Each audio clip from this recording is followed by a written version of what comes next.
Good day, ladies and gentlemen. Today I want to speak about the ventilation of the racing loft. Plenty people has got different versions of it. This is a belief of mine, and as I always say, if it works for me, it will work for you. I'm gonna start from the bottom and I'm gonna work to the top.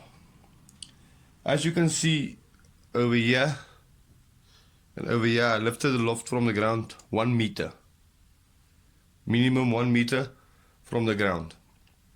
And then you'll see over here, I've got a couple of rows of ventilation holes on my floor, going right through my loft, from the first loft right through to the last loft. Then at the back here, you can see I've got 4 rows of ventilation holes at the back of the loft on the floor. This and this complements each other, so it works together. And what it actually does is, this one is taking up the air to there, and this one is following the same way, taking the dirty air out and bringing new air in from the bottom. New air there, new air here, going up. Over here, I don't know how clear you can see that there's a dark line there. Now that dark line, it's a board, a hard board or something, 90 centimeters from the back of your loft, 90 centimeters to there.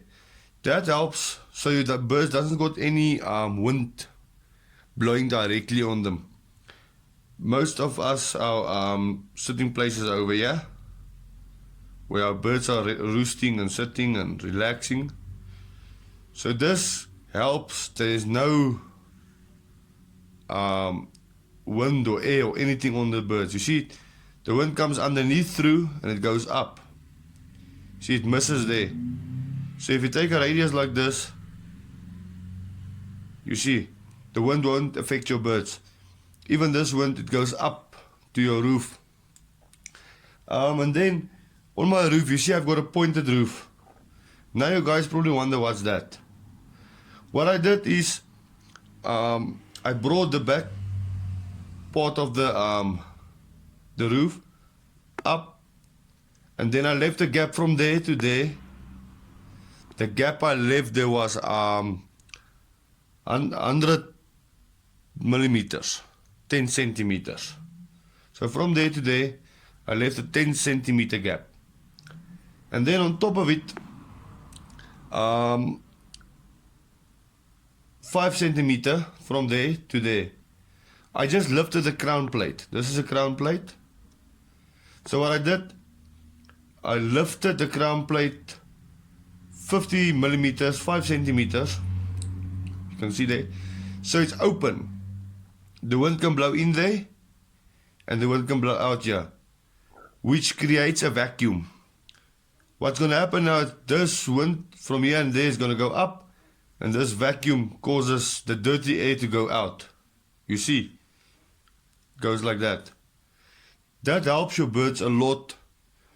You mustn't be able to stand in your loft or outside your loft, and you mustn't smell pigeons. You mustn't smell pigeon dust, because it's very dangerous for us and it's very dangerous for your birds. So this is my concept. I like this way because my birds don't get any wind on them, because like you can see, the wind misses them completely. And then I've got this little hardboard here in that little place, 90 centimeters, which cover my birds from any wind want to come in here, so they are protected over here. So that's it. And then what I've also done on my loft is I lifted here a bit. I lifted here with 50 millimeters, 5 centimeters. I lifted it up here, so then I've got a little bit of more wind coming in here. But it's not actually necessary for that. This works perfect the way it is now. And it's very important at the back, your roof must be flush with the frame of your loft. Reason being for that is, you don't want air escaping through here. because then it's not going to work your ventilation system. So, and you don't want any holes on the top here by your nests.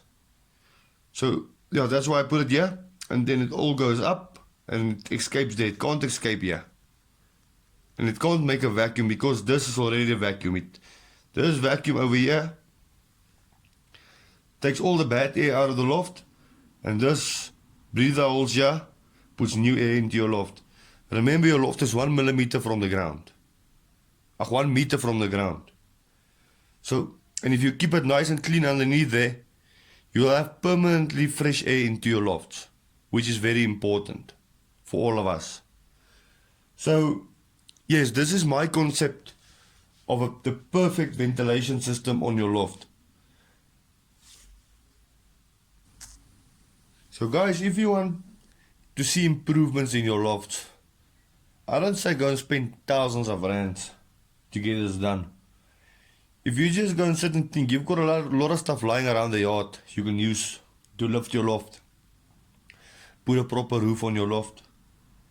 This is stuff lying around your yard, which is very helpful to do that.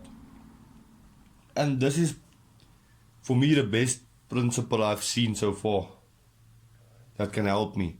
And you'll never smell a pigeon in my loft, or pigeon dust, or anything bad in my loft. You only smell fresh air. And if you stand over here and you light a piece of paper or something, the smoke must immediately evaporate through your roof.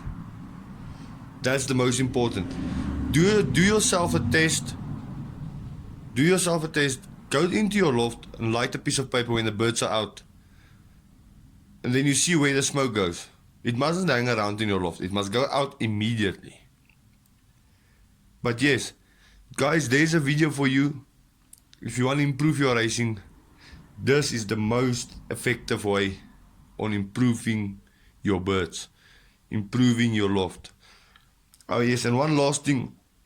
What I've done over here, from there to this hardboard, is the pigeon coop wire, that round wire. I've put it from there to there, that sieve, right through the loft. And then in the middle of my loft, over here, this part, in the middle of my loft, it's a hardboard. So the wind doesn't travel from one side of the loft to the other side. It doesn't get time to travel it. That piece of hardboard I put in the middle helped me to block the one side's air to go to the other side, because you don't want a wind going around in your loft. It must just go straight to your ground plate and out. But anyhow, guys, that's what I've got for ventilation for the moment. If you've guys got any suggestions or anything, questions, please feel free to ask. And remember, at the end of the day, we are here to help each other. To help each other succeed in this. But thank you, guys. Have a great evening.